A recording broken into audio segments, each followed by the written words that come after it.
Go from Mombasa, Mogadishu, from the Empire State to Golden Gate, Bella Twain to Belagosi, from here to eternity with more crap than a Christmas goose. I'm Specialist Ty Kendrick, United States Army issue 1H insecurity maniac with an inferiority complex, but not where to see what they splatter. If you don't mind, I guess it don't really matter.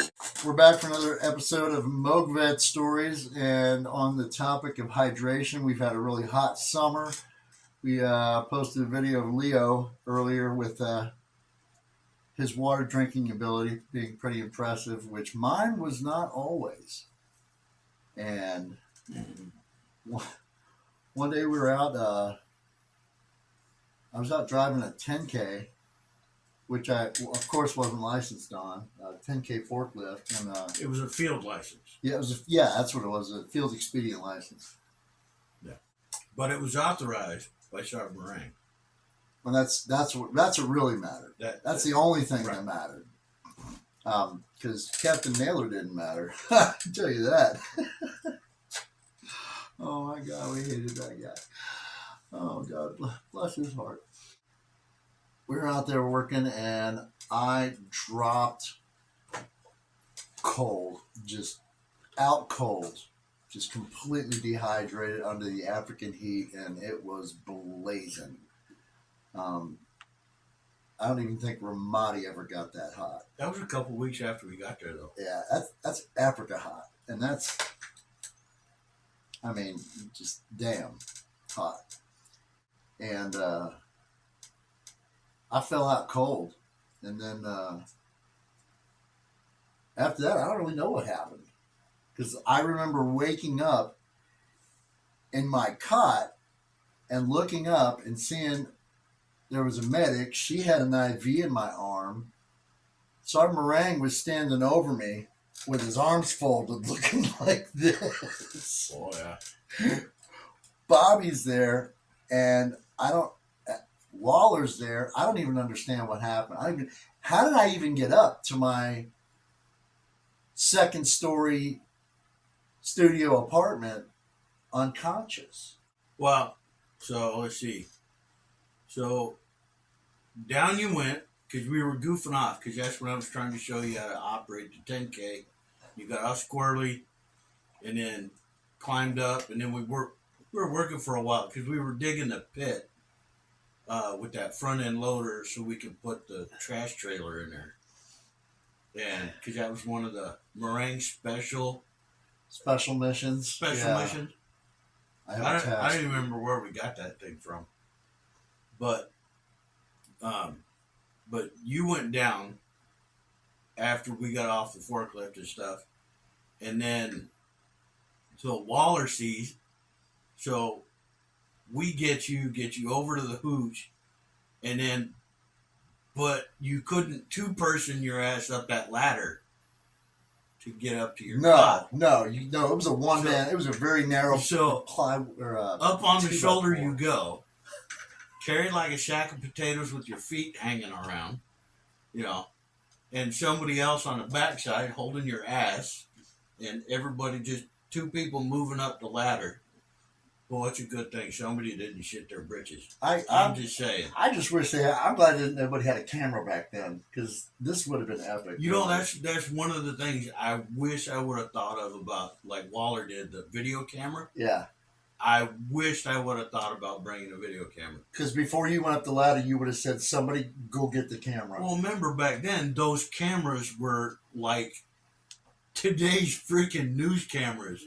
They were throw that bitch over your shoulder. They were like a ghetto blaster. It wasn't like these modern, little... Yeah, but it took, so if I remember right, so I had you on the shoulder, and I'm going up, and Waller's got his hands, and trying to make sure you don't fall. Very supportive. And getting up and then get in there. And then Waller jumps down, goes, gets Meringue. They get the medic with the bag. Uh-huh. So Waller comes back with them. And I'm just like, it's okay, buddy. It's okay. You're going to be just fine. It's okay. Shh. Don't worry, it's okay. And then within probably 10 minutes of having a lactate ringer going, Yeah. you were back up and running. And I remember Moraine gave me his salted cashews that he got, his coveted salted cashews that he got in the mail that nobody could touch. But now for some reason they seemed like they had some sort of life-saving ability. And sometimes that's just the way it goes. Because remember, everybody else was going down to the port to get cans that just got there for the for food. Yeah. That place was crazy, man. I mean, just the sand, the heat. I mean, just in Iraq you had sand. Saudi you had sand everywhere, but it seems like Africa sand is like, it's just on another level. It really is. And it just gets in, that heat just gets in your soul. I mean, dried me out pretty good. Dried you out like a fucking prune. Yeah. But we coming from Campbell, it was hot and sticky.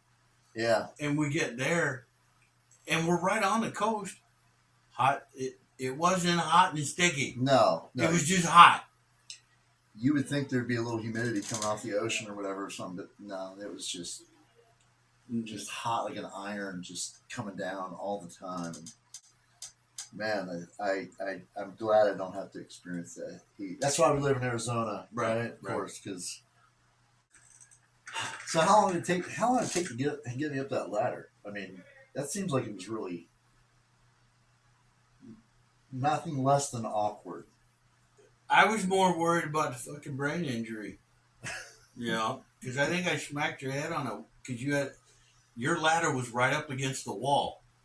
So every time you take a left step, it was like, you take another left step. So Waller's like, stop it. You're going to hurt it. Yeah. And they wonder why I got a TBI. But Moraine's face on the idea that you fell out was absolutely priceless. But you did not rate an O'Doul's. This message is brought to you by O'Doul's, the official beer of General Order Number 1.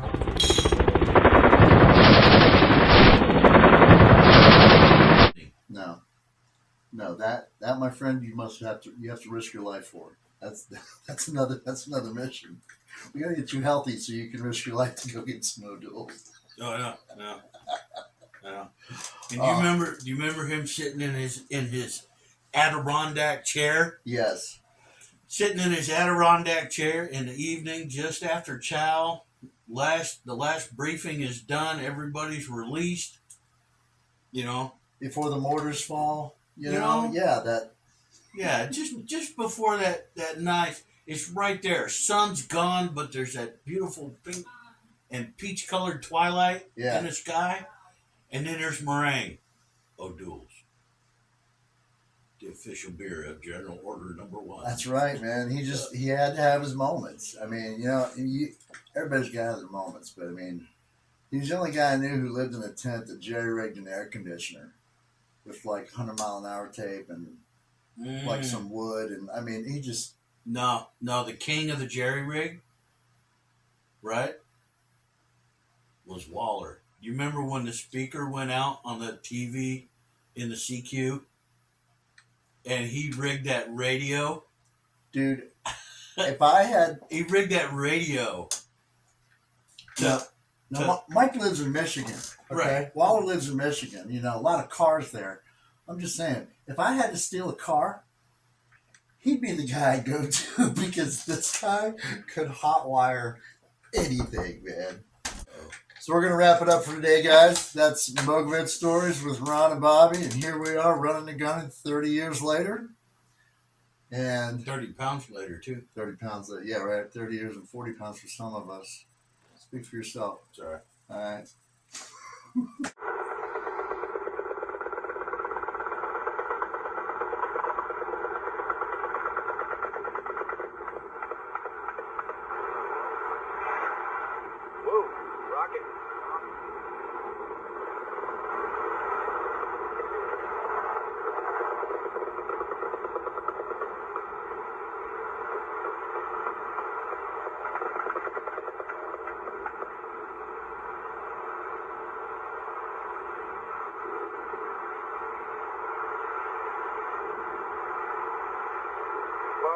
time it is, but it's early in the morning, and we're mortaring the university, I guess, from over there. And this Black Hawk has come in, and door gunners are firing down inside it. It's Sunday morning.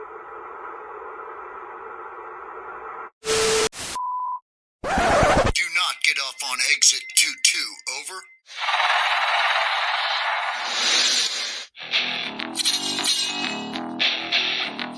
We're cleared hot at this time. MOGVET 6, this is Smoke Jumper 7. Roger that. Next mission, time now.